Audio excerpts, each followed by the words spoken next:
और चलिए बता दें आपको बड़ी खबर, यूपी की 58 सीटों पर मतदान जो है वो जारी है। सुबह से ही मतदान जारी, 9 बजे तक बुलंदशहर में 7.34% मतदान हो गया है। बागपत में सुबह 9 बजे तक 8.5% मतदान हुआ है। धौलाना में 8% मतदान हुआ। हापुड़ की अगर बात करें तो इस सीट पर यहां पर 9% मतदान हुआ है। गढ़ मुक्तेश्वर में 7.5% मतदान हुआ। इसके अलावा शामली की बात करें तो शामली में अब तक 10% तक मतदान हो चुका है। हालांकि नोएडा और दादरी में यह मतदान 7% है और 8.5% दादरी में मतदान है। जेवर में यह मतदान 9.5% है। इसके अलावा अलीगढ़ में सुबह 9 बजे तक का मतदान प्रतिशत जो है वो सामने आया है 6.5, यानी कि अलीगढ़ में सुबह 9 बजे तक 6.5% ही वोट डाले गए हैं। तो आपको बता दें कि आज पहला दिन है और पहले दिन 11 यहाँ पर जो 58 सीटों पर जो है यहाँ पर वोट डाले जा रहे हैं। इसके अलावा गाजियाबाद हो गया, हापुड़ हो गया, बुलंदशहर हो गया, मुजफ्फरनगर, बागपत, शामली, मेरठ और तमाम ऐसी जगह हैं जैसे अलीगढ़ हो गया, मथुरा हो गया, आगरा और गौतम बुद्ध नगर, यहाँ पर जो वोट हैं सुबह से डाले जा रहे हैं। और 58 सीटों पर मतदान सुबह से ही जारी है। 623 उम्मीदवारों की किस्मत इस बार जो है वो जनता तय करने वाली है। 9 बजे तक बुलंदशहर में 7.34% मतदान हुआ। बागपत में सुबह 9 बजे तक 8.5% मतदान हुआ है। इसके अलावा धौलाना में 8% मतदान, हापुड़ में 9% मतदान हुआ है। शामली में अब तक 10% मतदान हो चुका है। सुबह 9 बजे तक के आंकड़े हम आपको बता रहे हैं। और साथ ही नोएडा में 7% मतदान हुआ। दादरी में यह मतदान की जो प्रतिशत सामने आई है 8.5% सामने आई है। 9 बजे तक बुलंदशहर में भी यह आंकड़ा जो पहुंचा है मतदान का वो 7% तक ही पहुंच पाया है। धौलाना में हालांकि 8% पहुंचा है मतदान का प्रतिशत। हापुड़ में 9% तक मतदान हो चुका है।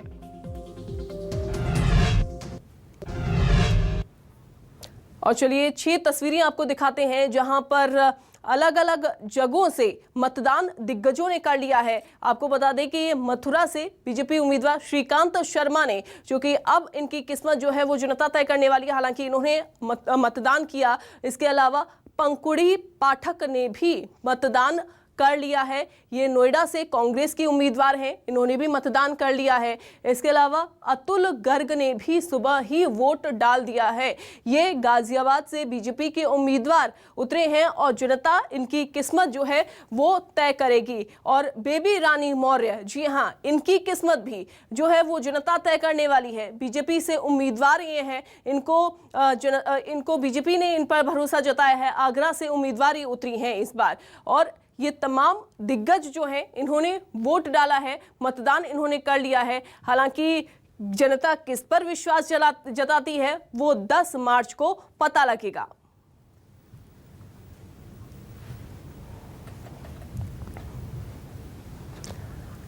तो ये तस्वीरें आपको लगातार दिखा रहे हैं, चूंकि सुबह से ही मतदान जो है वो लगातार जारी है। इसके अलावा आपको ये भी बताएं, चूंकि लगातार मतदान तो किया जा रहा है, कड़ी सुरक्षा व्यवस्था भी यहां पर की गई है मतदान केंद्रों पर। हालांकि कोविड के मद्देनजर भी हर तरीके के पुख्ता इंतजाम यहां पर कर लिए गए हैं। लेकिन इस बार यूपी का जो चुनाव है वो पूरी तरीके से जोर पकड़ता हुआ जा रहा है। दिग्गज जितने भी मैदान में उतरे हुए हैं उनमें पूरी तरीके से उत्साह भरा हुआ है। हालांकि हम ये जरूर कह सकते हैं कि इस बार जो किसानों का जो प्रोटेस्ट रहा, किसानों का जो आंदोलन रहा, वो थोड़ा सा हावी होता हुआ इस बार चुनाव में दिखाई देगा। लेकिन किस और किसका वोट जाएगा वो 10 मार्च को पता लगेगा। और 10 मार्च को ही ये पता लगेगा कि इस बार किसकी किस्मत का फैसला जनता ने किया है। और चूंकि मतदान तो सुबह से ही लगातार जारी है और मतदान करने के लिए भारी संख्या में जो मतदाता हैं वो मतदान केंद्रों पर पहुंच रहे हैं।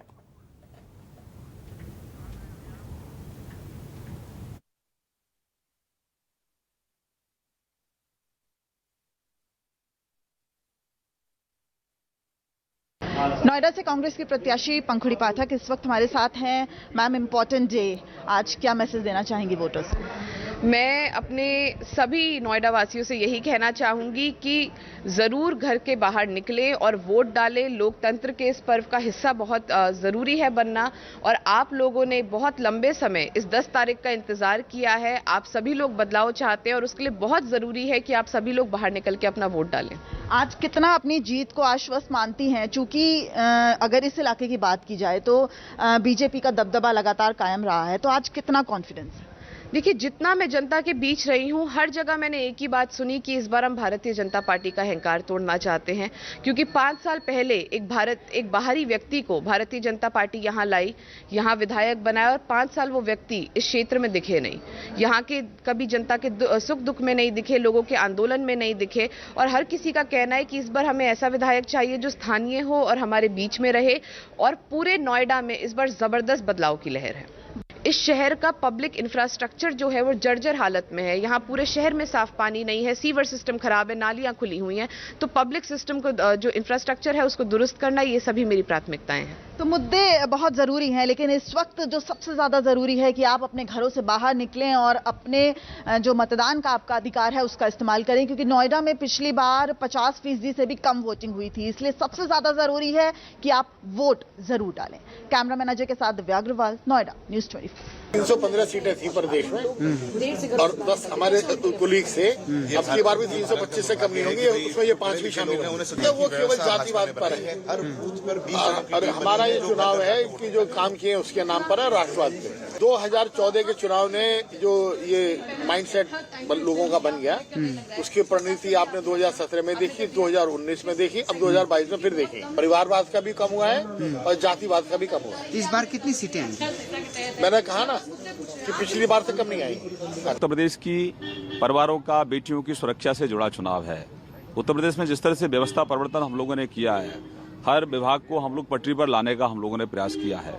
तो एक फाउंडेशन हमने ये 5 वर्षों में रखा है, दिव्य उत्तर प्रदेश और भव्य उत्तर प्रदेश का। ये उसका चुनाव है। ये चुनाव उत्तर प्रदेश के नौजवानों के भविष्य से जुड़ा चुनाव है। हमारे जो छोटे बच्चे हैं उनको बेहतर भविष्य दें, ये उसका चुनाव है। तो ये चुनाव सरदार वल्लभ भाई पटेल और जिन्ना की सोच के बीच का चुनाव है। एक तरफ लोग जिन्ना का गुणगान कर रहे हैं और एक तरफ हम लोग माँ भारती को विश्वगुरु बनाने के लिए काम कर रहे हैं। तो सुबह से ही मतदान जो है वो जारी है, लेकिन जनता किस पर भरोसा जताने वाली है और किसकी किस्मत जो है चमकने वाली है, वो 10 मार्च को पता लगेगा।